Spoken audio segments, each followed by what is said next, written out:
सुप्रभात प्यारे बच्चों। आज हम भाषा माधुरी पाठ्य पुस्तक के पाठ 13 से संबंधित भाषा की बात के प्रश्नों को समझेंगे।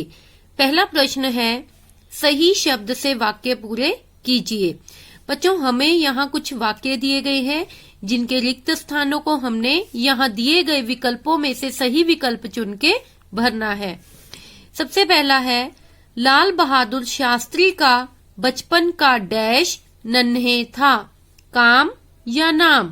लाल बहादुर शास्त्री का बचपन का नाम नन्हे था। दूसरा है, लाल बहादुर शास्त्री अपना काम डैश से पूरा करते थे, मग्न या लगन। बच्चों, किससे पूरा करते थे शास्त्री जी अपना काम? मग्न होकर या लगन से पूरा करते थे। लाल बहादुर शास्त्री जी अपना काम लगन से पूरा करते थे। लगन शब्द का अर्थ क्या होता है? मेहनत। तीसरा है, माली ने नन्हे को डैश लिया, जकड़ या पकड़। माली ने नन्हे को क्या किया था? पकड़ लिया था, तो इस रिक्त स्थान में आएगा पकड़। दूसरा है, परिश्रम शब्द में श्र है। श्र से बनने वाले 3 शब्द लिखिए। बच्चों, जिस प्रकार से परिश्रम में श्र का प्रयोग हुआ है, ऐसे ही हमने श्र से बनने वाले कोई 3 शब्द यहाँ पर लिखने हैं। मैंने अपनी तरफ से 3 शब्द लिखे हैं, आप इनके अलावा कोई और शब्द भी लिख सकते हैं। सबसे पहला है श्रुतलेख, दूसरा श्रम और तीसरा श्रद्धा। आप इनके अलावा कोई और शब्द भी लिख सकते हैं।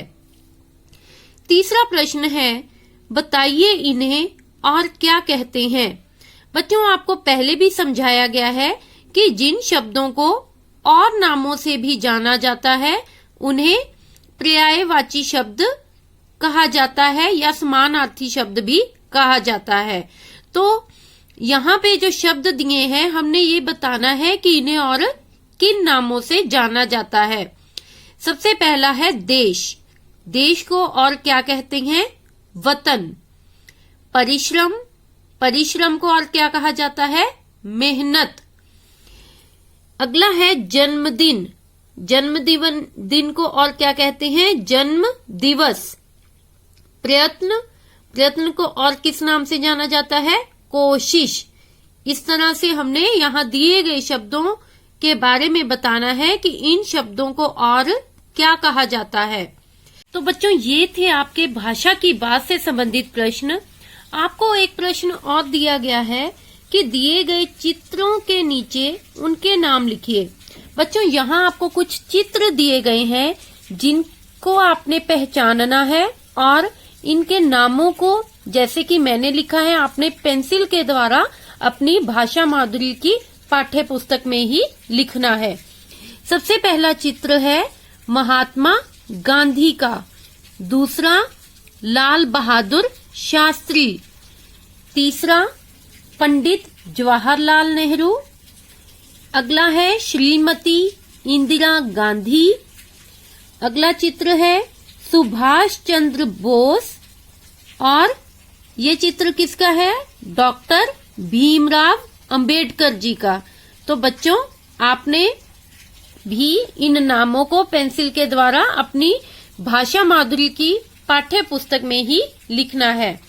और भाषा की बात के पहले 3 प्रश्नों को आपने अपनी भाषा माधुरी की पाठ्य पुस्तक में भी लिखना है तथा अपनी भाषा माधुरी की उत्तर पुस्तिका में भी सुंदर लिखावट में लिखकर याद करना है। धन्यवाद।